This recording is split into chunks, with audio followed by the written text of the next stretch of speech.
What to do, y'all? It's your girl T-Donna. I'm back at it again with T-ism. I know. I almost took a month break. Like the 17th of July will be a month. The last time I dropped was June the 17th.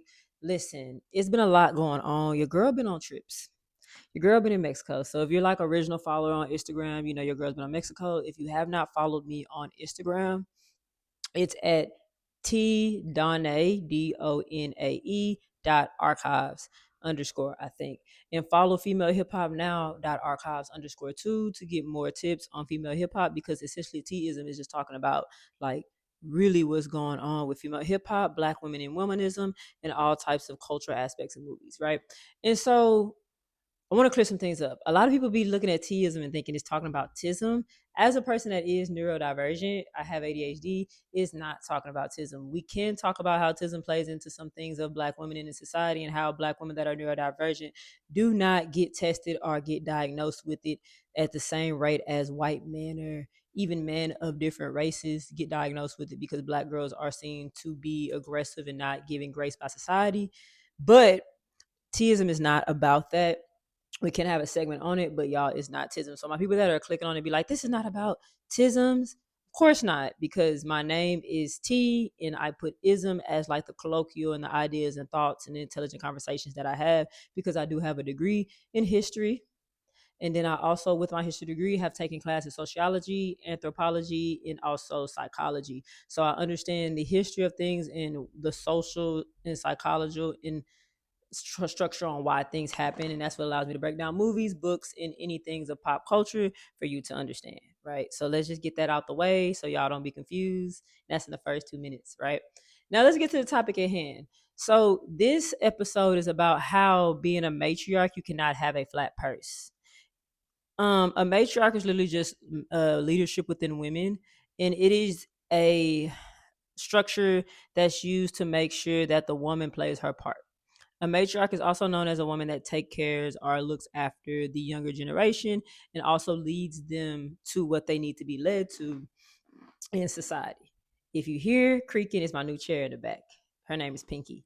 Yeah, but back to what a matriarch is. A lot of y'all's matriarchs in y'all's family, especially Black Americans, is your grandmother, your mom, your aunt. Sometimes it's your godmother. Sometimes it's the first lady of the church. Sometimes it's the principal at your school, right?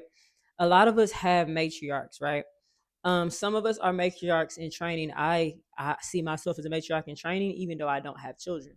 You do not have to physically have or biologically have children to be a matriarch. Sometimes matriarchs are not necessarily biologically women either. You have trans women that are matriarchs. And if you've seen like Paris is Burning and things of that sort, you saw a lot of matriarchs that kept up with houses for people that identified different ways in that idea of trans or third gender. They identify that way, and then you have houses where the women are matriarchs in there. So matriarch is just a definition of someone that is willing to take on the role of basically helping keep structure in the house and leadership in God. Someone that is known as a matriarch is Tina Knowles. She's a matriarch among Destiny's Child. She's not just Beyonce's mom. She's also like Solange, which is also her other daughter, Kelly, and Michelle's mom, right? And probably Latoya too. You know what I'm saying? So I think when we think of matriarch, we think of someone that has to have children, but it's literally someone that's a pillar, that's a woman in the community that you go to look for leadership and guidance and advice, right? But you can't take on that role having a flat purse. And what I mean by that is there's this conservative idea that I've been seeing on social media, which is about trad. But there's nothing wrong with that if you choose to be that. I think the issue is forcing the idea on every woman, and this is not just for women of color or black women, because there's two separate things. But this is also for my white women that are watching this too, or run across this too. Being a trad wife was something that had to happen out of survival. There are women that are that because they want to be that, because it is hard work. Being a trad wife is hard work. Living a soft life is not being a trad wife though, or a trade wife, right? Trade wife, right? And what I mean by that is that this idea of a soft life has been ingrained to make women think that for them to be comfortable, they have to give up something that is not necessarily something that should be given up for the cost of money. But we're going to get to that in a minute. And it's like this tricking culture also had made women feel that like long as the man is spending money, providing, paying bills, that they're going to be okay. And you are not going to be safe with another person having financial power over you. One of my favorite things that Gorilla said is, if a man, only time a man got power over me is when he could pay the light bill. Yeah, that is a real loaded thing. And the reason why it's important is because it's very dangerous to rely on a man for financial dependency. It's really dangerous to rely on anybody of any sex. Let's talk about my ladies that are lesbians and that love women, right? It is dangerous to put your financial dependency in someone's hands, even your parents, right? Because what could happen is that you are thinking you're living this soft life where you have less responsibility, but being a woman in this revolution means you have to be responsible because they already think we can't be responsible. Or what we are responsible for things that they won't be bothered with, which like kids, right? So are cleaning the house, right? So if you really want to change your perspective, you kind of have to not have a flat purse. I say being a matriarch, you can't have a flat purse because being a matriarch means you're responsible. Once again, the definition of a matriarch is like a woman that basically take cares of the community, is a leader in the community. To be a leader or be a pillar, not even a leader, but be important in the community, you have to have responsibility. You have to show that you are someone I can go to advice with, I could open my home up with, I can learn how to cook recipes from, I can learn how to run a business from, I can learn how to just navigate life from, because you have those stories and you have that wisdom, right? And not saying wisdom requires money, but having money in this day and age of capitalism means you are responsible. Let's paint the picture. If you're a responsible woman and you have money, that means that you wake up every day and go to work, right? Or if you don't go to work, you're disciplined enough to entrepreneur and get up and do what you need to do to entrepreneur. That means posting. That means going, doing whatever entrepreneur work that you're in, doing hair, doing nails, setting appointments, making clothes, doing this, doing that, whatever entrepreneur work you do. If you a mechanic, if you're a mechanic doing this, if you are a truck driver, you're doing this, you're making sure the pallets get to a certain place at a certain time, right? So it's a level of responsibility to be a matriarch. It's a level of understanding that you cannot be broke in that society to be a matriarch. For example, when I think of a matriarch, I think of my mother. My mother worked for 17 years. My mother did not have a flat purse. Even after my mama stopped working, she didn't have a flat purse. Okay. And my mama was the neighborhood matriarch. They'll come to the house that my mother and father shared, and they will make sure my mama's good. My mama had her own car. My mama put gas in that car, right? Yes.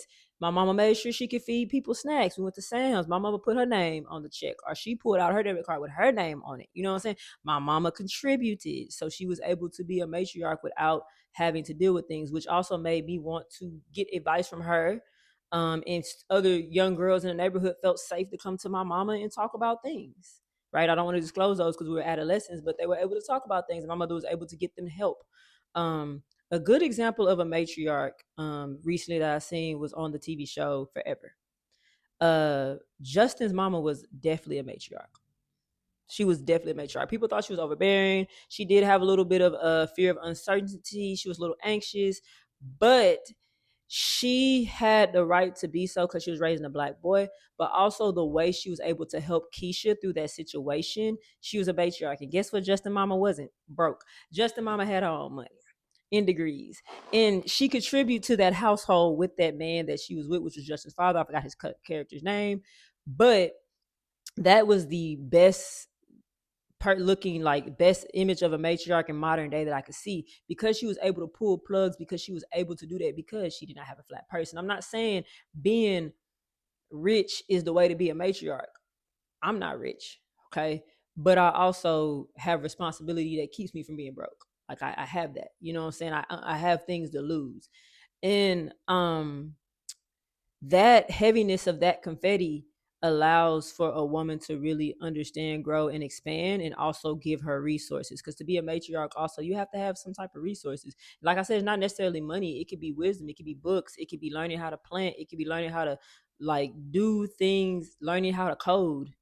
You could be a sister going into cybersecurity, and you trying to teach young black girls at school or young girls of color at school how to do cybersecurity. You're teaching them a skill that they don't know.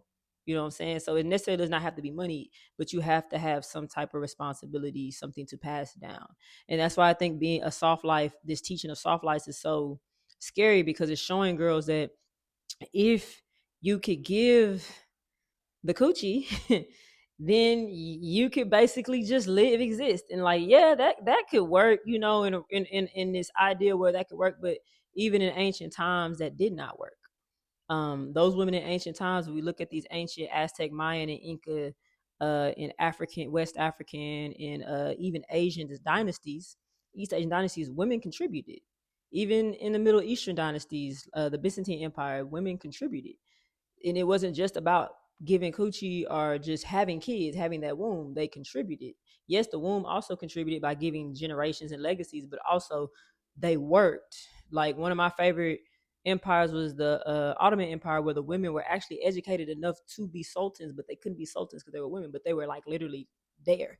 That's matriarchal society. Like, that's a beautiful showing of it, because like the women were so smart that they're like, damn, she could be a sultan, but she can't because she's a woman. But we gonna respect her like one, and she could still give birth to your legacy. Like, so that's what I mean by being a matriarch. What you call it doesn't require, you cannot have a flat purse, and it does mean economically, because we're in capitalist society. Money gives you resources, right? It gives you resources to get the education, get the intellectualism, get the skills, get the certification that you need. That's just the way it is. You trade your money for a resource.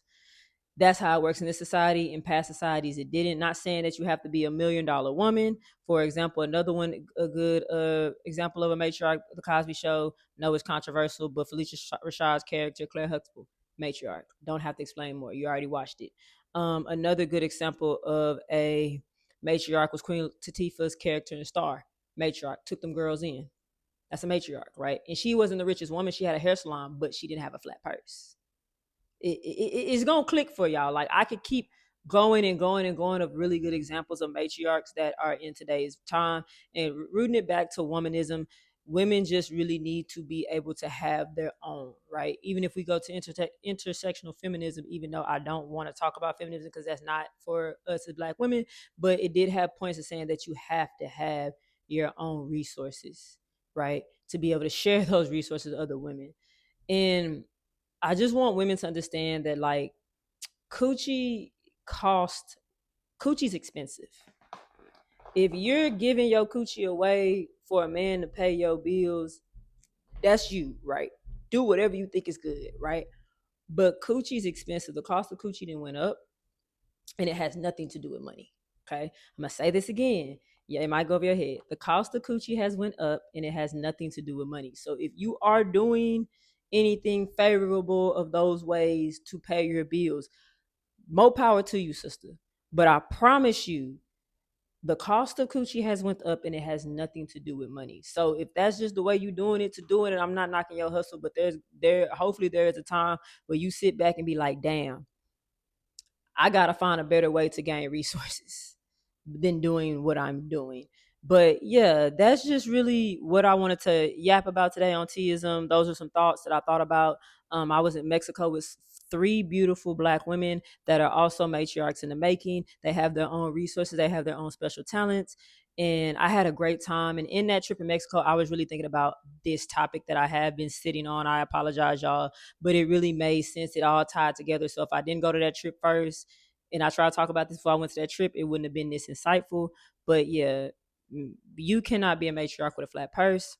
I'm not saying every woman's going to be a matriarch. I'm not saying the matriarch needs to be loaded, but I'm saying you need to be able to obtain resources to be a matriarch. And in this capitalist society, money is what allows us to obtain resources. So go get the money the best way you can. And always remember, the cost of coochie has went up. It has nothing to do with money. Y'all have a blessed one.